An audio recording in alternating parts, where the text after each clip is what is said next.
तुम्हा आम्हा बहुजनास मान आणि सन्मान प्राप्त करून देण्यासाठी ज्या ज्या महापुरुष महामातांनी आपल्या जीवाचं रान केलं त्या सर्व महापुरुष महामातांना आजच्या या आपल्या परिवर्तन सभेतून जाहीर अभिवादन करून मंचकावर उपस्थित चेंबूर विधानसभेचे लाडके उमेदवार दीपक भाऊ निकाळजे आणि मंचकावरील इतर मान्यवर, आज परिवर्तन सभा आपण जी आयोजित या ठिकाणी केलेली आहे त्याचं मुख्य कारणच हे आहे की या चेंबूरचं परिवर्तन झालेलं आहे की नाही हे आपल्या सर्वांना माहिती आहे।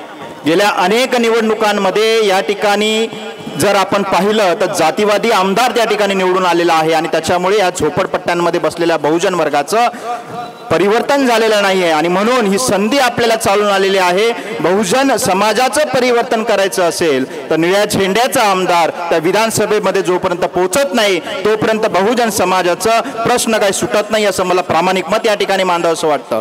ज्या ज्या ठिकाणी चेंबूर या ठिकाणी झोपडपट्ट्या आहेत त्या ठिकाणी बहुजन वर्ग मोठ्या प्रमाणात आहे। आज ज्या ठिकाणी आपण सभा ही आयोजित केलेली आहे त्या पीएल लोखंडे मार्गवरती 90% बहुजन समाज हा झोपडपट्ट्यांमध्ये राहतो, त्याचा विकास का नाही झाला हा विचारण्याची गरज आज आपल्याला आहे। सबका साथ सबका विकास करत असताना आज त्यांच्या घोषणा असे आलेल्या आहेत की कटेंगे तो बटेंगे आणि ज्यावेळेस सत्तेत बसायचं होतं त्यावेळेस सबका साथ सबका विकास त्यांना आठवत होता, परंतु आता सबका साथ आणि सबका विकास याला तिलांजली दिलेली आहे आणि कटेंगे तो बटेंगे अशा प्रकारे समाजाला दिशाहीन करण्याचं काम या ठिकाणी सत्ताधाऱ्यांच्या वतीने केलं जात आहे। लोखंडे मार्गच्या समस्या या ठिकाणी मी मांडेन। झोपडपट्टी 90% आहे, हा एक टॉवर या ठिकाणी झालेला आहे, 30% माल विकला गेलेला आहे, 70% माल विकला गेलेला नाहीये। त्याचं कारण हे आहे की झोपडपट्टी आजूबाजूला असल्यामुळे या सेल या बिल्डिंगचा झालेला नाहीये। मला प्रश्न या ठिकाणी सत्ताधाऱ्यांना करायचा आहे, पीएल लोखंडे मार्गचा विकास का झालेला नाही एवढ्या वर्षांमध्ये आणि म्हणून ह्याच विकासावरती लक्ष केंद्रित करून बहुजन युवा वर्ग जो या ठिकाणी बेरोजगारीला लागलेला आहे, केंद्र शासित अनेक कंपन्या या चेंबूर विधानसभेमध्ये आहेत, बीपीसीएल आयपीसीएल सारख्या मोठ्या मोठ्या कंपन्या आहेत, परंतु आजही चेंबूर विधानसभेमध्ये हजारो युवक हे बेरोजगार आहेत। तर मग आपण प्रश्न विचारले पाहिजेत या सत्ताधाऱ्यांना, तर विचारणाऱ्याची धाडस आपण ठेवत नाहीये मित्रांनो। त्याच्यामुळे चेंबूरमध्ये अनेक युवक हे गेल्या कित्येक वर्षापासून नशेच्या आहारी गेलेले आहेत, तेही प्रश्न आपल्याला सोडवायचे आहेत आणि मला खात्री आहे जसं या ठिकाणी जयाताईंनी सांगितलं की निळ्या झेंड्याचा पहिला खासदार म्हणून चंद्रशेखर आझाद त्या लोकसभेमध्ये जसे धडकले तसे चेंबूर विधानसभेमधून 288 मतदारसंघाचं प्रतिनिधित्व करण्यासाठी दीपक भाऊ नक्कीच धडकणार ही खात्री आणि विश्वास या ठिकाणी मी ठेवून आणि दुसऱ्या या ठिकाणी जाताना सांगतो स्थानिक उमेदवार आहेत, पीएल लोखंडे मागची शान आहे आणि 10 वर्षाचा बदला घ्यायचा आहे। स्थानिक आपले लाडके उमेदवार 2 वेळा हारलेले आहेत आणि ज्यांनी हरवलेलं आहे त्यांना आपल्याला हरवून दीपक भाऊंना विधानसभेत पाठवायचं आहे आणि त्यांच्या हारलेचा बदला या ठिकाणी घ्यायचा आहे। धन्यवाद, जय भीम। यानंतर रिपाईचे मुंबई अध्यक्ष जावेद मेमन साहेब यांना विनंती करत आपण आपलं मनोगत व्यक्त करते।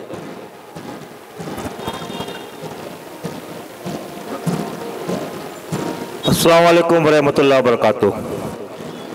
हम शुक्रगुजार हैं इस रिपब्लिकन पार्टी ऑफ इंडिया के जिन्होंने हमको मुंबई अध्यक्ष ये पोस्ट दिया है। आप लोग सब जानते हैं कि ये पोस्ट की कितनी वैल्यू है और पूरा मुसलमान समाज दीपक भाऊ निकालने के पीछे है। हम लोग सब मिलजुल कर इंशाअल्लाह आने वाले 20 तारीख को रिक्शा के बटन पर मोहर लगाकर दीपक भाऊ निकालजे को विधानसभा में भेजेंगे, ऐसे हम सब लोगों से प्रार्थना करते हैं, उम्मीद करते हैं और ये लोग सभी लोग वोट करेंगे और रिक्शा के बटन पर दबाएंगे।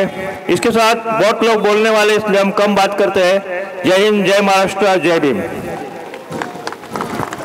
यानंतर मी सुरेंद्र थोरात यांना सांगा 1 मिनिटात आपलं मनोगत व्यक्त करतो, 2 मिनिटं।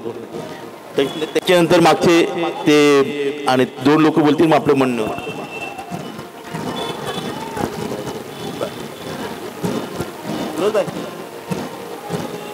अच्छा, रिपब्लिकन पार्टी ऑफ इंडियाचे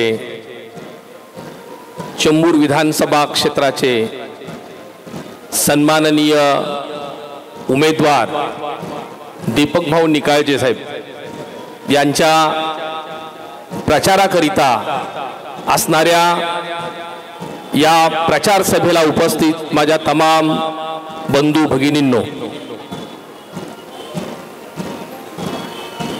या प्रचार सभेत बोलण्यापूर्वी दीपक भाऊ निकाळजे या विधानसभा क्षेत्रात अनेक वेळा लढलेले आहेत. जेव्हा लढलेले आहेत तेव्हा लढताना त्यांच्यासोबत निळा झेंडा आणि रिपब्लिकन पार्टी ऑफ इंडिया हा एकच पक्ष सातत्याने आपण पाहिलेला आहे. या ठिकाणी या निवडणुकीच्या काळात इथला जो बहुजन समाज आहे, जो बौद्ध समाज आहे, मुस्लिम समाज आहे, ओबीसी समाज आहे, SC ST NT even Maratha समाज आहे, ही सगळीच मंडळी या गोंधळात आहेत. ती करायचं काय? इकडे महायुती, इकडे महाविकास आघाडी, यांच्याकडे जर पाहिलं तर त्यांच्यातही चिरफाळ पडलेले, चिरफाळ उडालेले आहेत. आपण अगदी बाजूच्या मतदारसंघात जरी पाहिलं तरी त्यांच्या चिरफाळा उडालेल्या नाहीत का? त्यांच्या गठबंधनातल्याच निशाण्या घेऊन त्यांच्यातले उमेदवार लढताना दिसत आहेत. त्यांच्या गटांची चर्चा होत नाही, पण चर्चा आमच्या गटांची होते. बाबा, आमची काळजी तुम्हाला एवढी का असावी? मला आज या ठिकाणी रिपब्लिकन पार्टी ऑफ इंडियाचा उमेदवार या ठिकाणी उभा आहे, हे सगळ्यात मोठं सन्मानजनक बाब वाटते. डॉक्टर बाबासाहेब आंबेडकरांनी अगदी जाता जाता या देशातली लोकशाही मजबूत राहावी आणि लोकशाही मजबूत राहण्यासाठी जिथं विरोधी सत्ताधारी पक्ष इतकाच मजबूत पक्ष हा विरोधी पक्ष असला पाहिजे, म्हणून रिपब्लिकन पार्टी ऑफ इंडिया ही संकल्पना मांडली.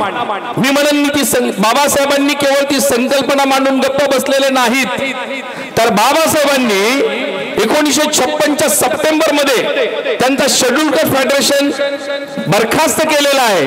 आणि ज्यावेळेस बाबासाहेब एखादा पक्ष बरखास्त करतात, एखादी गोष्ट नाकारतात, तेव्हा काय स्वीकारलं ते पण सांगतात. आणि ते स्वीकारलेली बाब म्हणजे रिपब्लिकन पार्टी ऑफ इंडिया.